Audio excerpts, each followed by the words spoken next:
দেখেন গ্রামের তিলের শীষ নর্মালি বস্তার মধ্যে দিয়ে আরেকটা বস্তা দিয়ে হচ্ছে ঘষাঘষি করে বের হয়ে যায়।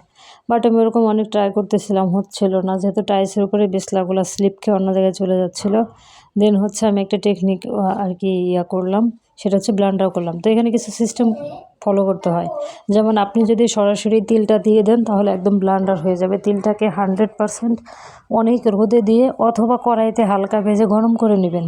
দেন হচ্ছে ব্লান্ডারে আপনি ফার্স্ট মোড অথবা সেকেন্ড মোড, একদম হাই মোডে দিবেন না, হাই মোডে দিয়ে ব্লান্ডার হয়ে যাবে। জাস্ট 4-5টা ঘোরান দিবেন, এর বেশি দিতে যাবেন না, তাহলে কিন্তু হবে না। দেখেন আমারটা একদমই মানে সুন্দর মতো হয়ে গেছে, কিন্তু আমারটা কালো তো মানে কালো এই কারণে অতটা আর কি ক্লিয়ার করে বোঝা যাচ্ছে না। দেন হচ্ছে আমি এটাকে হচ্ছে একটা ফ্যান, ছোটো একটা ফ্যান ছেড়ে দিই। তো ফ্যানটা ছেড়ে দিয়ে আমি হচ্ছে খাঁচার মধ্যে আর কি হাত দিয়ে ধানের মতো উড়াচ্ছিলাম, ঠিক আছে। তো দেখেন আমারটা কিন্তু একদম পরিষ্কার হয়ে গেছে। মানে এর থেকে সহজ কোনো পদ্ধতি আমার মনে হয় না যে হয়। পাটায় কিন্তু আপনার, পাটায় বলতেছে, বস্তায় ঘষতে গেলে কিন্তু অনেক সময় লাগে, অনেক শক্তি খরচ করতে হয়।